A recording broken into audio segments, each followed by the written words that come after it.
MCD के 12 ward पर 30 नवंबर को वोटिंग होगी, लेकिन इन 12 वार्ड में से एक वार्ड ऐसा है जो इस वक्त खूब सुर्खियां बटो रहा है। जी हां, हम बात कर रहे हैं चांदनी महल वार्ड की, जिस सीट पर आम आदमी पार्टी के कैंडिडेट अनाउंस होने के बाद से ही आम आदमी पार्टी के अंदर तो कलह देखने को मिल ही रही है, लेकिन दूसरी तरफ कांग्रेस इस सीट को भुनाने के लिए पूरी तरह से सक्रिय हो गई है। क्या है ये पूरा मामला, बताएंगे आपको इस रिपोर्ट में। नमस्कार, दिल्ली तक देख रहे हैं आप, मैं हूं आपके साथ वैशाली महेश्वरी। चांदनी महल वार्ड से साल 2022 में आम आदमी पार्टी के कैंडिडेट आले मोहम्मद इकबाल को बहुत बड़ी जीत हासिल हुई थी। लगभग 17,000 से ज्यादा वोटों से आम आदमी पार्टी के कैंडिडेट रहे आले मोहम्मद इकबाल ने निगम चुनाव में जीत हासिल की थी और उस वक्त इस जीत को सबसे बड़ी जीत बताया गया था।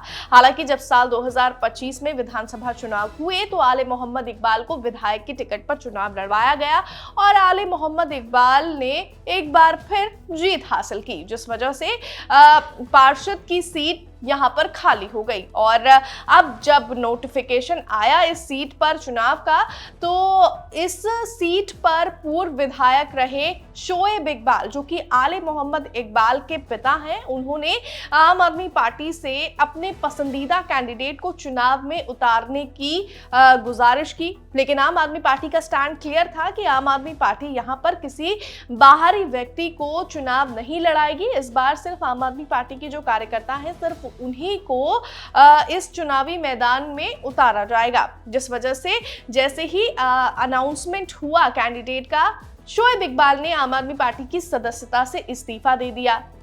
अब आम आदमी पार्टी जहां इस सीट पर थोड़ी कमजोर होती हुई नजर आ रही है, दूसरी तरफ अब कांग्रेस इस सीट पर जीत हासिल करने के लिए अपनी रणनीति को और ज्यादा तेज कर रही है। कैसे, हम आपको बता देते हैं। हाल ही में हमने आपको बीते दिनों एक रिपोर्ट पेश की थी, जहां पर हमने बताया था कि चांदनी महल वार्ड पर वरिष्ठ नेताओं के साथ देवेंद्र यादव, जो कि दिल्ली कांग्रेस अध्यक्ष है, उन्होंने मीटिंग की। लेकिन अब उन्होंने चांदनी महल वार्ड में अपने चुनावी कार्यालय का भी उद्घाटन किया, और ये सिर्फ एक चुनावी कार्यालय का उद्घाटन नहीं था, बल्कि यहां पर उन्होंने आम आदमी पार्टी को इस चुनाव में नुकसान पहुंचाने के लिए भी अपनी रणनीति तैयार कर ली। कैसे, वो भी हम आपको बता देते हैं। जो वीडियो सोशल मीडिया पर सामने आया है देवेंद्र यादव की तरफ से, उसमें देखा जा सकता है कि इस चुनाव कार्यालय के उद्घाटन में कितनी भीड़ फिलहाल नजर आ रही है। कई लोग जो हैं वो कांग्रेस के समर्थन में फिलहाल सड़कों पर नजर आ रहे हैं और इसी का फायदा उठाना चाहती है कांग्रेस। और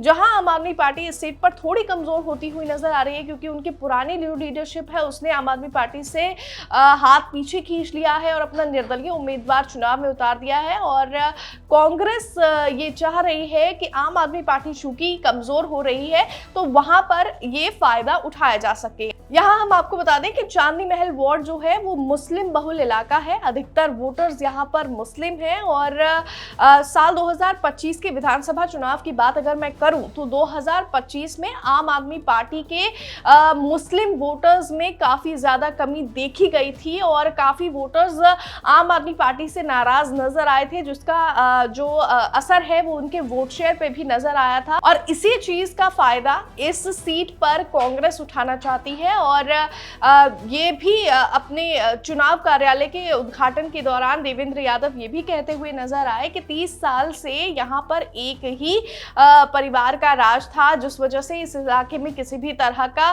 कोई विकास नहीं हुआ। इसीलिए अब चांदनी महल वार्ड की जनता जो है वो परिवर्तन की मांग कर रही है और इसीलिए कांग्रेस प्रत्याशी को इस बार मौका दिया जाना चाहिए। हालांकि अब देखना होगा कि आम आदमी पार्टी की जो कलह है, क्या उसका फायदा कांग्रेस इस बार निगम चुनाव में उठा पाएगी? क्या कांग्रेस की रणनीति चांदनी महल वार्ड पर लोगों को पसंद आएगी या फिर नहीं? फिलहाल इस रिपोर्ट में बस इतना ही, लेकिन दिल्ली से जुड़ी हुई तमाम खबरों को देखने के लिए आप देखते रहिए दिल्ली तक।